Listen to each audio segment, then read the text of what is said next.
Okay, so real quick, I have a confession to make.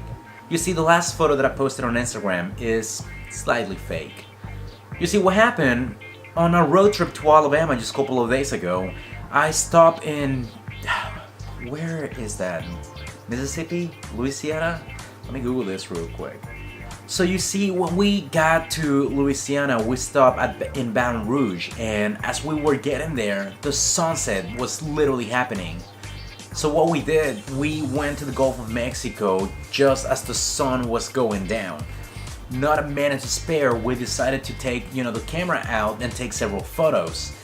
Now, there is one specific photo that I've had in my head that I've been wanting to take for the longest time ever, which is this one. Now, the thing about the photo is that when I was taking the photo, the sun was not all the way there. It was being covered by these clouds, and well, that's upsetting because I'm not gonna be back in this location for who knows how long. But you know what? That didn't stop me. I decided to go ahead and take the photo, and I knew that on post-production I would just put the sun there. So that is exactly what we're gonna be doing today. I'm gonna show you how to, still take the photo even when the conditions are not right. Because as long as you know what the photo is gonna look like, you can do anything. So let's begin. So welcome back, my name is Seti from ATX Expert, and today I'm gonna show you how to put the sun in this photo just like I picture it in my head, even though the conditions were not exactly there. So let's jump right in and get started on this project. This chair is not turning. Okay, so here we go. Alright, so let's go ahead and open the image. I already have the image up. So this is the image that we're going to be editing today. So let's go ahead and right click on this and open it in Photoshop. Now I already have one that I color corrected. I already did some basic settings to go ahead and expose my subject, and then of course give some quality and contrast to the background. But let's go ahead and open the image and let's go ahead and put the sun in there. So how do we do that? It's actually a lot more simple than you would imagine. But first things first, over here on your color palettes, go ahead and select the bright color of like the sun. So we know that at the brightest the sun is gonna look like this. So we're gonna select that color and then click OK, and then we're gonna go down here to your gradients, and then we're gonna go to the style and select radial. Now as far as the size, you can leave that on the scale as is, like that doesn't really matter, but you can always make it larger or smaller depending on what you're looking for. In this case, I need it to be, around 90. But let's go ahead and edit this. So go up here to your gradient layer, and you have 4 different options down here. Now you can play with each one of this, and it's gonna give you different results, and you can see exactly what I mean. Like there's gonna get smaller or larger, and this one's control the the radius, like how bright the radius goes. But I know exactly what I want to do in this one, so instead of going through all of those steps, I'm gonna leave this as is, and I'm gonna add a new layer down here, and I'm gonna click on the color, and I'm gonna select that red color right behind the sun. Nope, I made that too big, so let me go ahead and move this around for a second. Let's make this slightly smaller. There we go. Now we open a new one right here, and I'm gonna click that reddish color that I have. Let's go ahead and bring this back. I don't need it that big anymore. Now what I want to do in my case, I'm gonna move this around. You see these 2 little diamonds that appear in between it. You can play with this, but essentially I just want like the red outskirt of the sun to be like that. But the same thing happens with these layers. When you move them, the little diamond comes here. This controls like how harsh or round the sun is going to be. So now that I have that, I added one extra one. So now let's go ahead and click here, and there we have that. That's the diamond that I'm looking for. Let's go ahead and move this pretty close right there and make that sun smaller. And I need it to be, there we go, it's looking good.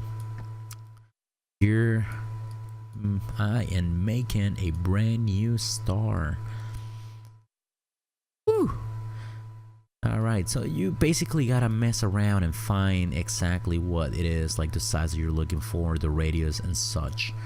But as you can see, I am getting close to my desired effect. I have the sun in the sky, and I think it's looking out quite nicely, you know? We have that, so let's go ahead and actually from here now make it slightly smaller. I think a good number would be 70, so let's make it around 70. Perfect. And now you just gotta move it, you know? Yep, still too big, so let's make it 60. Nope, still too big. It's a little playing around, but once you get it, look at that, that looks nice.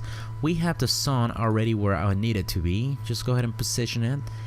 And to give you that outer look layer, let's go ahead and move this again and expand the rays. I need the rays to be more harsh, like there we go. Up, I keep messing things up. Let's move this, and now the rays are going all over the place, and the sun is still where I need it. Perfect. One last thing that I like to do now that I have the sun here, click on your layer and just go to, well, I like to use different ones, but you can try either Vivid or Hard Light. So the Hard Light basically does this to it, and I think it looks better with Vivid. Boom, now the sun is right behind it. It's glowing bright and shine, almost giving an overexposure look, which is exactly what would happen if you actually took a photo of the sun. So that's perfect. Now, I mean, from here you can do several things, you know. I for example like to color correct furthermore, just to bring some contrast. And what I would do, it's just, you know, simple. I'm not gonna go into detail on color correction today, but this is kind of what I would do to the photo, just to show those other details.